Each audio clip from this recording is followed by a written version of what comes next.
আলহামদুলিল্লাহ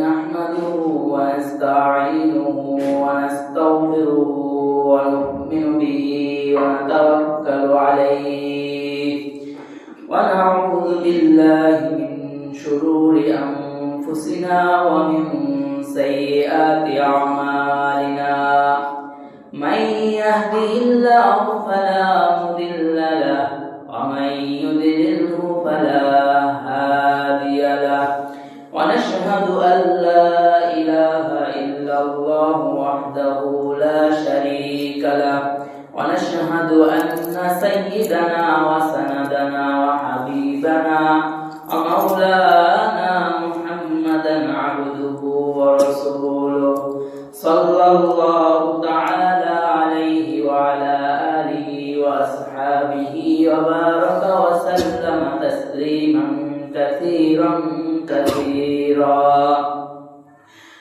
أما بعد فأعوذ بالله من الشيطان الرجيم بسم الله الرحمن الرحيم إن الصلاة كانت على المؤمنين كتابا موقوتا وقال رسول الله صلى الله عليه وسلم أول ما يحاسب به العبد يوم القيامة الصلاة أو كما قال عليه الصلاة والسلام إن الله ملائكته يصلون على النبي يا أيها الذين آمنوا صلوا عليه وسلموا تسليما اللهم صل على محمد وعلى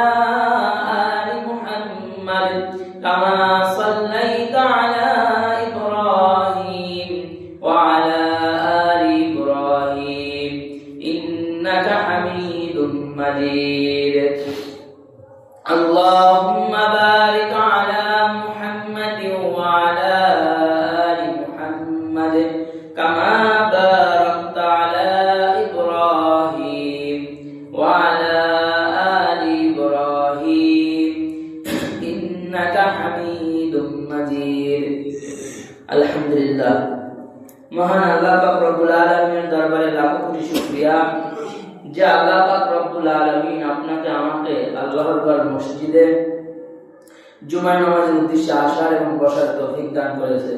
সেই বিশ্ব মালিক বিশ্ব প্রতিপালকের দরবারে শুকরিয়া আদায় করি বলি আলহামদুলিল্লাহ। সম্মানিত হাজির, আমরা গেল দুই সপ্তাহ পবিত্র শবে মেরাজের আলোচনা শুনেছি। সেই পবিত্র শবে মেরাজ থেকে আমরা এটা পেয়েছি আমল যে আমাদের মেরাজ হলো ৫ ওয়াক্ত নামাজ। আল্লাহ রাসূলকে ৫ ওয়াক্ত নামাজ দেওয়া হয়েছে এবং এই নামাজ ইসলামের দ্বিতীয় নম্বর স্তম্ভ, দ্বিতীয় খুঁটি। প্রথম হলো ঈমান, কালিমা। ঈমান ঠিক রাখার পরেই দ্বিতীয় যে ফরজ ইবাদত আমল, এটা হলো নামাজ। এই নামাজ যখন ওক্ত হয়, সময় হয়, এর একটা বিধান রয়েছে আযান দেওয়া। যারা আযান দেন তাদেরকে মুয়াজ্জিন বলি। আর আল্লাহ রাসূল তাদের জন্য দোয়া করেছেন যে আল্লাহ সকল ইমামকে পথ প্রদর্শন রাখুন এবং মুয়াজ্জিনদের মর্যাদা সম্মান বাড়ায় দিন। আল্লাহ রাসূলের দোয়া কি বিফলে যেতে পারে? সন্দেহ আছে? আল্লাহ রাসূল দোয়া করছে। আবার এক জায়গায় বলা হয় মুসলমান যদি গুরুত্ব বুঝতো তাহলে হামাগুড়ি দিয়ে হলো এসে আযান দিত। যদি গুরুত্ব বুঝতো তাহলে হামাগুড়ি দিয়ে হলো প্রথম কাতারে বসতো। এখানে তো মুসলিম একটু কম হয়। যেসব জায়গায় মুসলিম বেশি হয় দেখা যায় কিছু লোক আছে এরা আইসা সামনে যায় না, কারণ সালাম ফিরানোর সাথে সাথে বের হইতে হইব। এই জন্য সামনে আর ওঠে না, পিছিয়ে বসে থাকে। জায়গা আছে তারপর, অথচ সামনের কাতারের অনেক গুরুত্ব। যাই হোক, আযান দেওয়ার অনেক গুরুত্ব, ফজিলত আছে। মুয়াজ্জিন সাহেবের গলা হাসরের ময়দানে উঁচু থাকবে, গর্দান উঁচু থাকবে সকলের চেয়ে। দেখলেই বোঝা যাবে এটা মুয়াজ্জিন ছিল।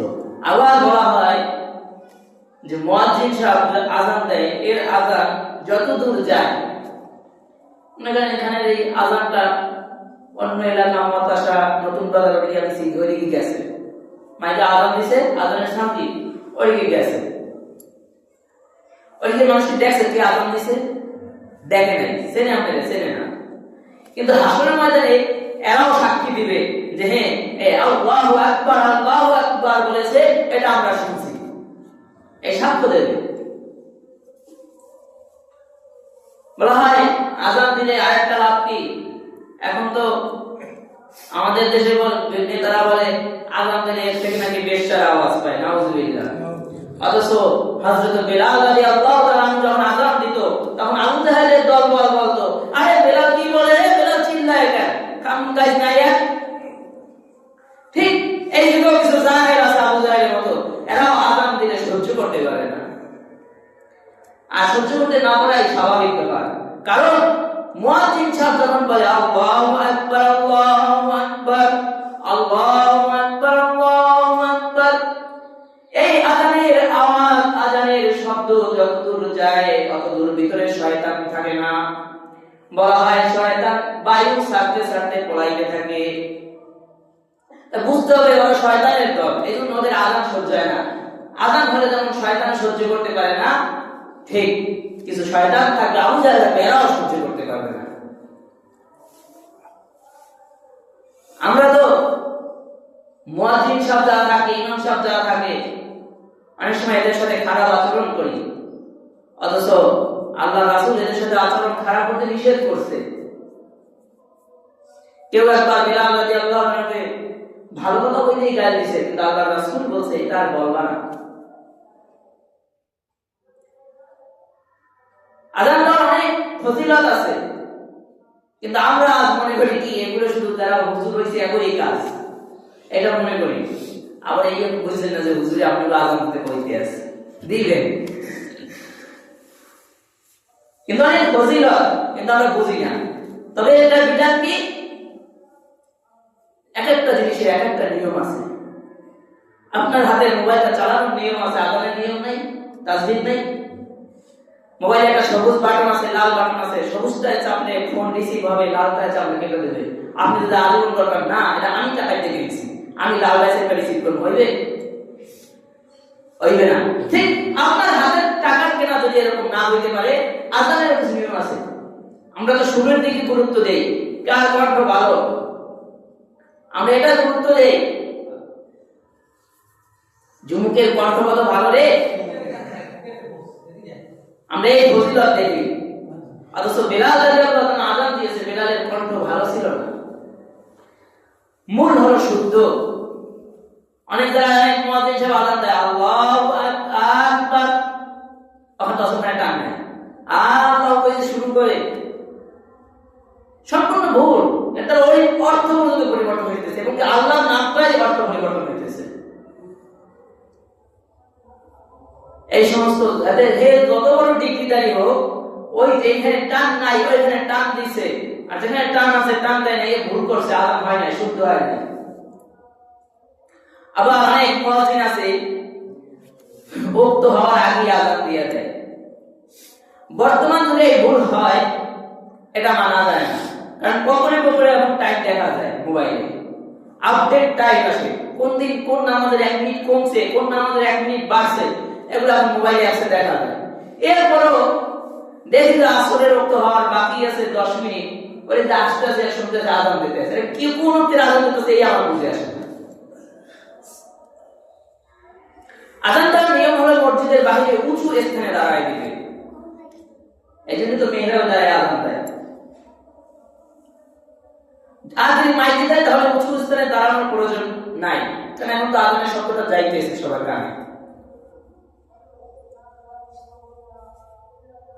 ঠিক এই যে আযান দেওয়া 11টা নিয়মকানুন আছে, সহি শুদ্ধতা আছে। যদি আযান শুদ্ধ না হয়, ওই আযান হয় না। ওক্ত হওয়ার পরে যদি আযান মানে এখনো ধরেন এই জোহরের ওক্ত হইতে বাকি আছে আধা ঘন্টা বা 5 মিনিট বাকি আছে, এখন আযান দিছে, বার 1 মিনিট বাকি, তাহলে 1 মিনিটে কি হইবে, 1 মিনিট আগে দিয়ে দিই, আলাদা হয় না, আবার দিতে হবে। এজন্য টাইমের দিকেও খেয়াল রাখতে হয়। আজান প্রথম যখন নামাজ পড়বে আল্লাহ রাসূল সাহাবায়ে কেরাম নিয়ে বসলো, কি করা যায়, কিভাবে নামাজ ডাকা যায়? কোন সাহাবী পেশ করলো আগুন জ্বালানো, কোন সাহাবী পেশ করলো সিংহায় ফুঁক দেওয়া হোক। এভাবে বিভিন্ন সাহাবী বিভিন্ন মতামত দিয়েছে, কিন্তু আল্লাহ রাসূলের কোনটাই পছন্দ হয়নি। আব্দুল্লাহ বিন যায়েদ বিন আব্দে রব একজন সাহাবী আছে, উনি আপনি স্বপ্নে দেখছেন, আমি কেউ শিখাচ্ছে আল্লাহু আকবার আল্লাহু আকবার আশহাদু আল লা ইলাহা ইল্লাল্লাহ আশহাদু আন্না মুহাম্মাদার রাসূলুল্লাহ, এগুলো শিখাইতেছে। সকালবেলা এসে বলছে, আর অন্যান্য কিছু বড় বড় সাহাবী এরা বলতেছে এগুলো তো আমরাও স্বপ্নে দেখছি, কিন্তু এরা কখনো বলতে পারে না। আসলে এই ছোট সাহাবী আল্লাহ রাসূল বলছেন, তখন আল্লাহ রাসূল বলছে এটাই হবে আসান, বিলালকে বুঝতে পারা।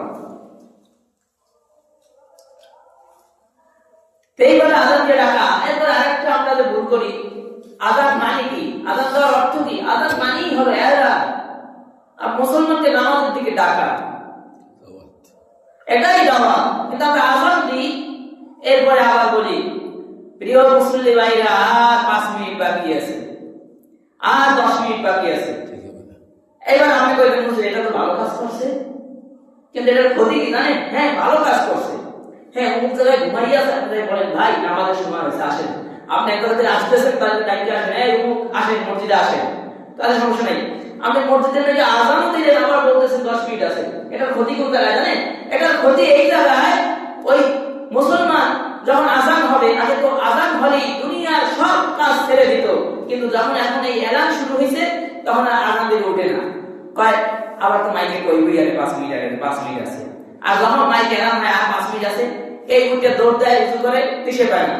এরপরে যখন এসে দেখে ইমাম সাহেবের এক রেখা শেষ হয়ে গেছে, হ্যাঁ আজকে ইমাম সাহেব ক্লাস করবে রয়েছে, হুজুরে ক্লাস করবে পরে, অথচ টাইম হওয়ার পরে তাকে টাইম নির্ধারণ করা, সে টাইম মতো আসে নাই, এটার দোষ নাই, ইমাম সাহেব ক্লাস করবে পরে। ইমাম ছোট ক্লাস করবে না বড় ক্লাস করবে, নিয়ে সমালোচনা করা তো ঠিক না। আপনি ইমামের কাছে নামাজ পড়ে আবার এই ক্লাস নিয়ে সমালোচনা করে, কিসের ইক্তদা করছেন?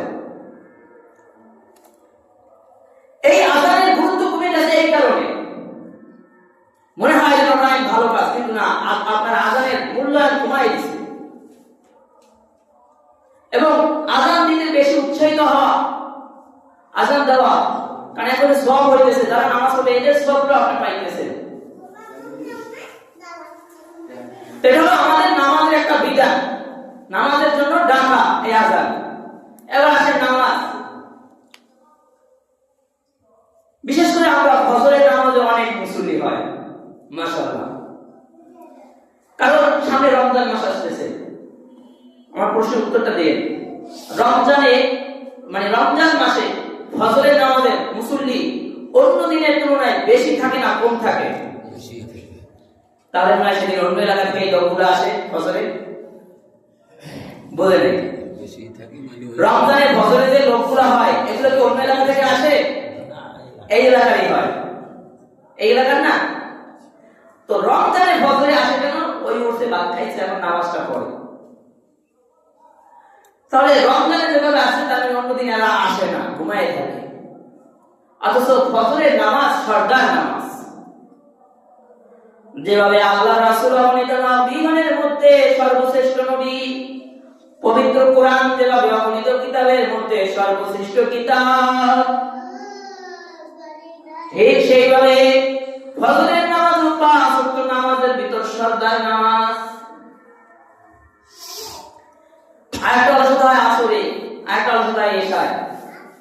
অথচ কোন মুমিন মুসলমান যখন এশার নামাজ পড়ে ঘুমাবে, এশার নামাজ পড়ে ঘুমাইছে, নফল নামাজ পড়ে নাই, এশার নামাজ পড়ছে ঘুমাইছে, অর্ধেক রাত্র দাঁড়ায় নামাজ পড়ার সওয়াব পাইছে। সুবহানাল্লাহ বলেন। আবার যদি ওটা ফজরের নামাজটা পড়ে তাহলে আর বাকি ওটা দিতেছে না, এই রাত্রে ঘুমাইছে, কোনো নফল করে নাই, তাহাজ্জুদ করে নাই, কিছু করে নাই, কিন্তু এশা নামাজ পড়ে ঘুমাইছে, অর্ধেক রাত্র দাঁড়ায় দাঁড়ায় নামাজ পড়ার সওয়াব দিবে আল্লাহ। আবার যখন ফজরের নামাজ পড়বে তো পুরো রাত্র দাঁড়ায় নামাজ পড়লে যে সওয়াব হইবে সেই সওয়াব এমনি অটোমেটিক পেয়ে যাবে। সুবহানাল্লাহ। আপনার বেজার হয়েছে সুবহানাল্লাহ শুনে, সেটা মনে হয় একটু জোরে বলেন সুবহানাল্লাহ। এবার বলে কিরে ভাই নামাজ আসলেন না কেন? ঠান্ডা পড়ছে তো উঠতে পারিনি। কিরে ভাই ফজরের নামাজ আসলেন না, আপনারা কি দেখি না? এগুলো আমরা জিজ্ঞেস করেন, বলে জিজ্ঞেস করি আমাদের, দেখেন না বৃষ্টি হয়েছে, এই বৃষ্টিতে বাইরে হওয়া যায়? দূরে হইলে এক জিনিস। এখন আল্লাহ কিয়ামতের দিন, কারণ আউয়ালু মা ইউহাসাবু বিহিল আবদু ইয়াওমাল কিয়ামাতিস সালাহ, কিয়ামতের দিন সর্বপ্রথম নামাজের হিসাব নেওয়া হইবে।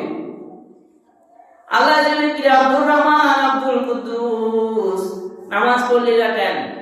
তখন বলবে যে আল্লাহ বৃষ্টি হয়েছিল, ঠান্ডা বেশি ছিল, উঠতে পারিনি। হবে? আল্লাহ কি বলবে ঠিক আছে দাও, শীত হয়েছে তো করো নাই দাও, এটা বলবে? আল্লাহ বলবে? বলবে না। নামাজের অনেক ফজিলত আছে, নামাজের নিয়ম কানুন আছে। বলা হয় কোন কোন বান্দার নামাজ প্রথম আসমান পর্যন্ত যায়, আবার কোন কোন বান্দার নামাজ দ্বিতীয় আসমানে, কোন বান্দার নামাজ তৃতীয় আসমানে, কোন বান্দার নামাজ সপ্তম আসমানে, কোন বান্দার নামাজ আল্লাহর কাছে পর্যন্ত পৌঁছায়। আপনি নামাজ পড়লে আল্লাহর কোনো ক্ষতি নাই, আপনি নামাজ না পড়লেও আল্লাহর কোনো ক্ষতি নাই। আপনি নামাজ পড়েন বা না পড়েন আল্লাহর কোনো লাভ নাই। নামাজ পড়লে আপনার লাভ হবে, নামাজ না পড়লে আপনার ক্ষতি হবে।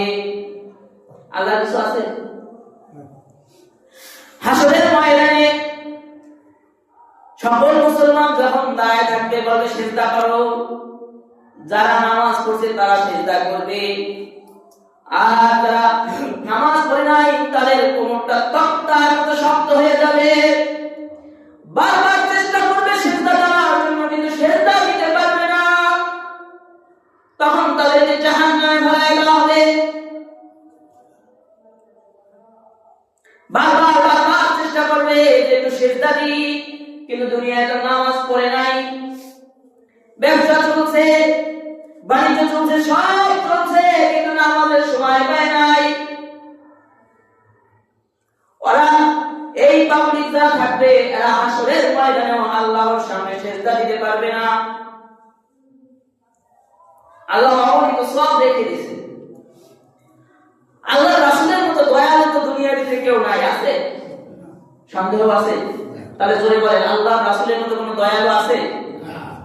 নাই। আল্লাহ রাসূল বলে আমার মন বলে, আমার মন চাচ্ছে একদল সাহাবীকে জামাতের নামাজ দ্বারা পায় দিয়া আর একদল সাহাবী আমি সাথে নিয়ে যাব, তাদের হাতে লাঠি থাকবে, আর প্রত্যেকটা ঘরে ঘরে গিয়া ঘরগুলোকে আগুনে জ্বালায় দিব, যে হাবিবে কিবরিয়া নবী মুহাম্মদুর রাসূলুল্লাহ সাল্লাল্লাহু আলাইহি ওয়াসাল্লাম মানুষের চুল পরিমাণও ক্ষতি করে না। এই নবী নিজে এই কথা বলে ঘরের ভিতর যদি মহিলা আর বাচ্চা না থাকতো তাহলে ঘরগুলো আগুনে জ্বালায় দিতাম। আল্লাহ রাসূল ইসলামের দাওয়াত দেয়, এই জন্য এক মহিলা তার স্বজন নিয়ে চলে যাইতেছে, পালায়া যাইতেছে। হাবিবে কিবরিয়ার সামনে পড়ছে, বলে চাচিমা কই যান? কয় মুহাম্মদ নতুন ধর্মের দাওয়াত দিতে আছে, মুহাম্মদ জানি আমাদেরকে না পায়, এই জন্য আমরা অন্যত্র চলে যাইতেছি। আচ্ছা মুহাম্মাদের কথা মুহাম্মাদের কাছেই কইতেছে সাল্লাল্লাহু আলাইহি ওয়াসাল্লাম। মুহাম্মদ রাসূলুল্লাহ সাল্লাল্লাহু আলাইহি ওয়াসাল্লাম বলে আপনার সাথীরা চলে গেছে, আপনি আপনার বোঝা নিয়ে যাইতে পারবেন না, আপনার বোঝা আমার কাঁধে দেন, আমি আপনাকে আগায় দিয়ে আসি। হাবিবে কিবরিয়া নবী বুড়ি মহিলার বোঝা নিয়ে তাকে গন্তব্যে পৌঁছায় দিয়ে আসে। বুড়ি বলে, বলা হয় বুড়ি বলে অথবা আপনার নবী নিজেই বলে যে মুহাম্মাদের ভয় বলাইছে মুহাম্মদ আমি নিজে। বা বুড়ি বলে বাবা তুমি কে, এত উপকার করলা? তাই আমি মুহাম্মদ, যার ভয়ে আপনি বলাইছেন।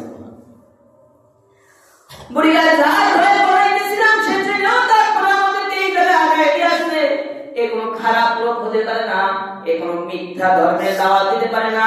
আসলে তোমার ধর্ম সত্য ধর্ম, কালিমা পড়ায় দাও লা ইলাহা ইল্লাল্লাহ মুহাম্মাদুর রাসূলুল্লাহ। যে হাবিব উপকার করে মানুষের, যেখানে হাবিবের রক্ত করে পায়ে জমা খেয়ে গেছে, তিনবার অজ্ঞান হয়ে করেছে তায়েফের ময়দানে, জিবরাইল এসে বলে বলেন শুধু ওদেরকে মাটির সাথে মিশিয়ে দিই। আল্লাহর রাসূল বলতে না, আমি কাউকে মাটির সাথে মিশিয়ে দেওয়ার জন্য আসি নাই, আমি আসছি ওরা হয়তো বা দাওয়াত কবুল করে নাই, কিন্তু ওদের প্রজন্ম হয়তো বা আমার দাওয়াত কবুল করবে, আমি এই দোয়া করব না। এত কষ্টের পরেও যে হাবিব বদয়া করে নাই, সেই হাবিব বলছে এই কথা যে নামাজের সময় একদল সাহাবী জামাত করবে, আর আমি গিয়ে দেখবো কোন কোন ঘরে পুরুষ আছে জামাতে আসে নাই, ওদেরকে গিয়া জামাতে আসে নাই, নামাজ পড়ে, নামাজ বাদ দেয় না, নামাজ পড়ে ঘরে ঘরে, এগুলোর কথা বলছে যে ঘরটা আপনি জ্বালায় দিবে। আরো অসংখ্য ঘটনা আছে। ভারতের এক নারী ছিল আগে দারুল দেওবন্দে, বলা হয় আসরের আগে এইভাবে বয়ান করছে, বয়ান করার পরে ছোটরা হাত মিলাইছে, হাত মিলাইতে মিলাইতে তাকবীরে উলা ছুটে গেছে, শুধু তাকবীরে উলা ছুটে গেছে, তাকবীরে উলা ছুটে গেছে। আসরের পরে অসুস্থ হয়ে পড়েছে, মুরিদান বলতেছে চলো তাকে ডাক্তারের কাছে নিয়ে যাই। বলে আমাকে ডাক্তারের কাছে নিয়ে যেতে হবে না, বলে আপনি অসুস্থ, বলে মাগরিবের নামাজটা আসতে দাও, তাকবীরে উলার সাথে মাগরিবে দাঁড়াইতে পারলে আমি সুস্থ হয়ে যাব। বলে তাহলে এখন কি হয়েছে?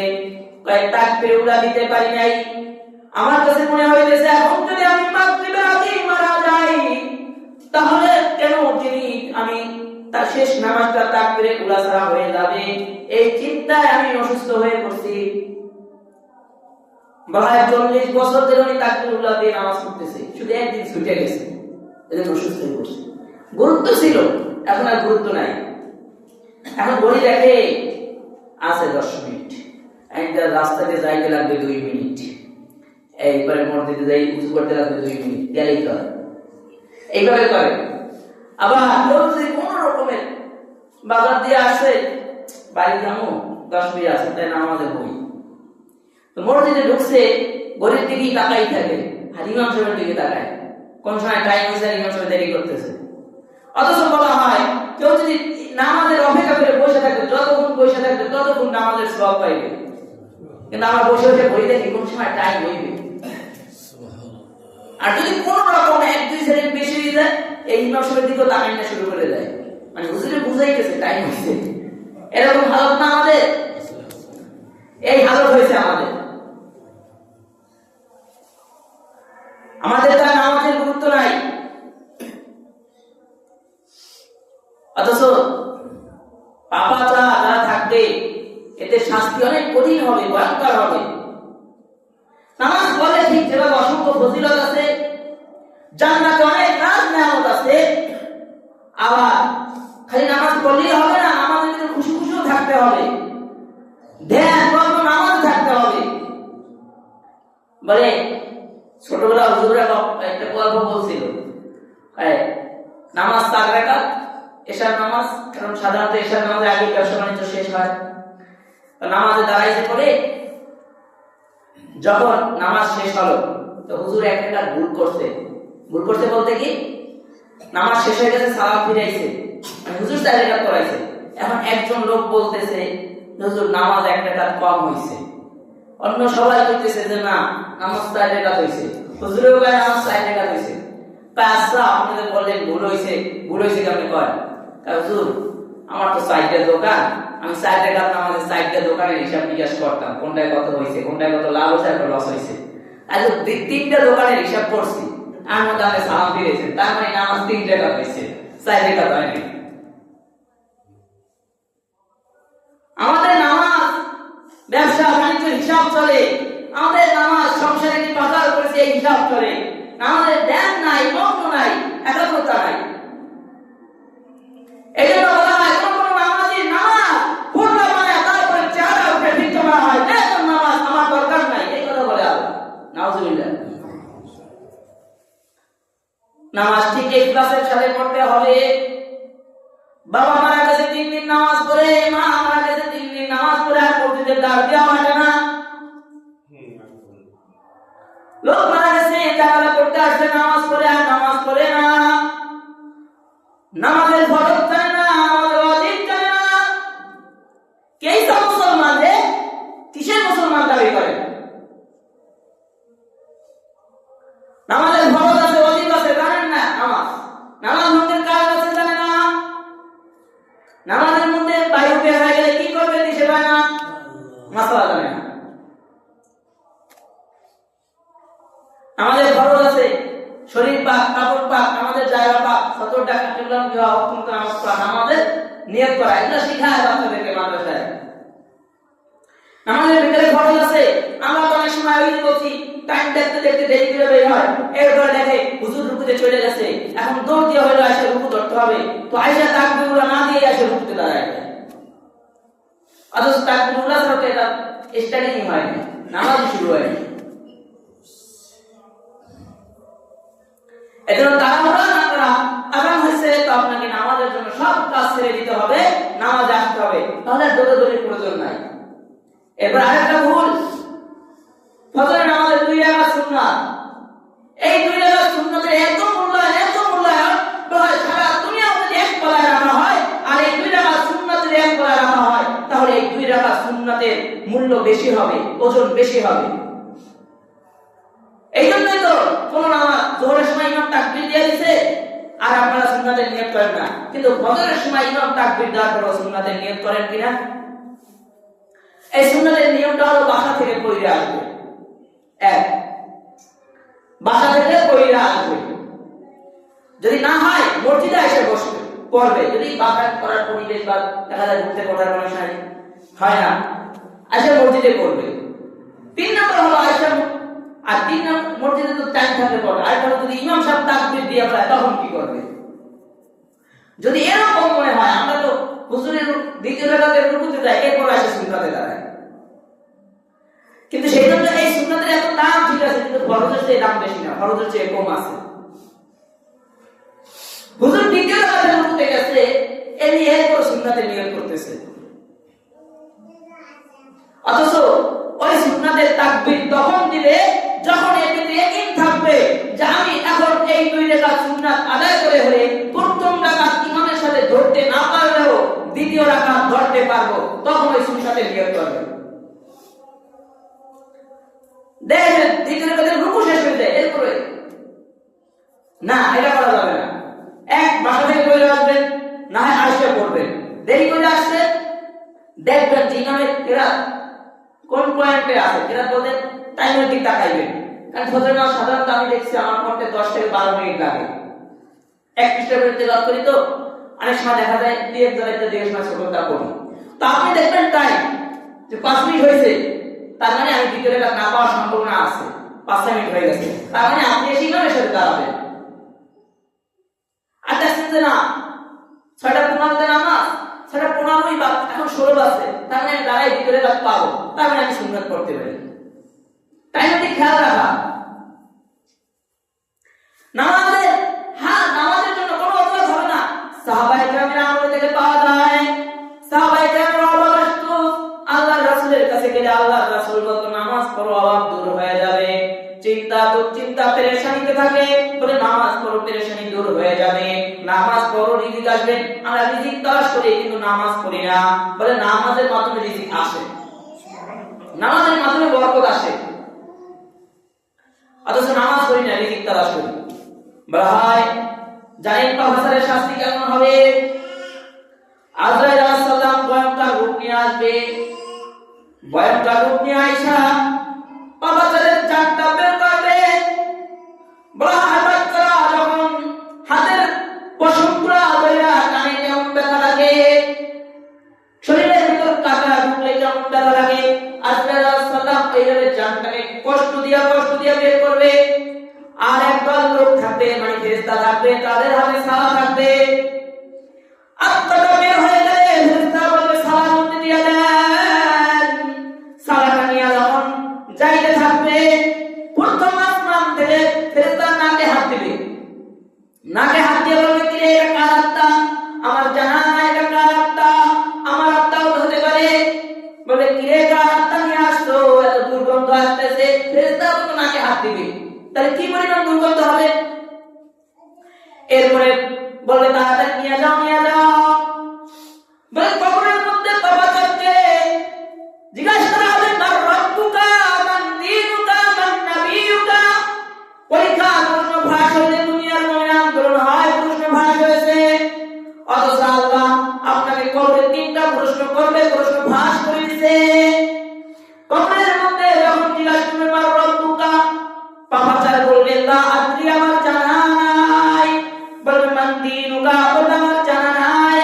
বলবে সগীরা বলবে জানো এটাকে, বলবে না আমার জানা নাই। ফেরেশতা জিজ্ঞাসা করবে তুমি কি কাউকে পাও নাই যে তোমাকে কেউ শিখাইবে। বলা হয় কোন কোন পাও নাই বলে বলবে আমি জানতাম কিন্তু আমল করি নাই। আবার বলা হয় অস্বীকার করবে না দুনিয়ার জমিনে কোনো হুজুরের কাছ থেকে জানি নাই, কারো কাছে আমল শিখতে পারি নাই, মা বাবা আমল শিখাবে মা বাবা পাই নাই, এই কথা বলবে। আল্লাহ বলবে ফেরেশতা ওর কবর থেকে জাহান্নামের রাস্তার সাথে সংযোগ করে দে, ওর কবরটাকে জাহান্নামের রাস্তার সাথে সংযোগ করে দে, মিথ্যা কথা বলতেছে। আল্লাহ বললে কবরের সাথে জাহান্নামের রাস্তা সংযোগ হয়ে যাবে। কাজ জানেন পাপাচারের যারা পাপাচার থাকবে, বেনামাজি থাকবে, বেনামাজির শাস্তি হবে এরকমের। বেনামাজিকে কবরে দেওয়ার পরে কবরের মাটি 2 পাশ দিয়ে এমন ভাবে চাপ দিবে, চাপ দেওয়ার সাথে সাথে হাড্ডিগুলো ভাইঙ্গা ভাইঙ্গা একটা হাড্ডি আর একটা হাড্ডির ভিতরে ঢুকে যাবে।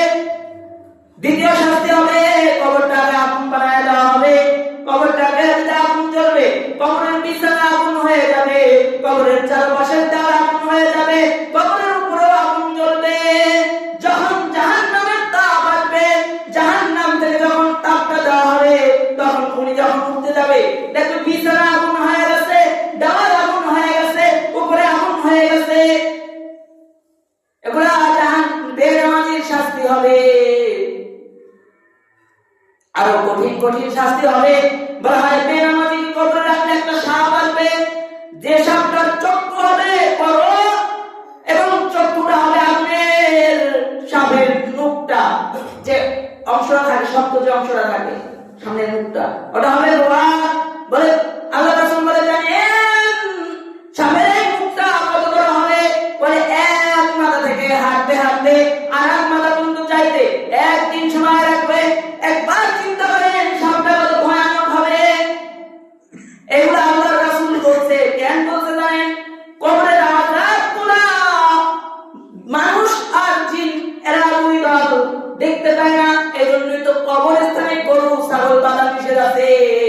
কারণ কোন কবরে যদি আযাব হয়, গরু ছাগলগুলো আযাব দেখতে পায়, সাথে সাথে তারা লাফালাফি শুরু করে দেয়, ওর কষ্টে গরু ছাগলগুলো কষ্ট পায়। এই জন্য কবরস্থানে গরু ছাগল বাঁধা নিষেধ আছে। আল্লাহ রাসূল এই কথা বলছে কেন? বলে প্রত্যেকদিন কবর পরে এই আমি অপরিচিত ঘর, আমার কাছে আসতে ভেবে চিন্তা আসবা। কবর পরে আমি কিন্তু একাকিত্বের ঘর, ভেবে চিন্তা আমল কইরা আসো। কবর পরে আমি অপরিচিত ঘর, একাকিত্বের ঘর, অন্ধকার ঘর, মাটির ঘর, আমার কাছে আসলে ভেবে চিন্তা আসো, চিন্তা করে তারপরে আসো।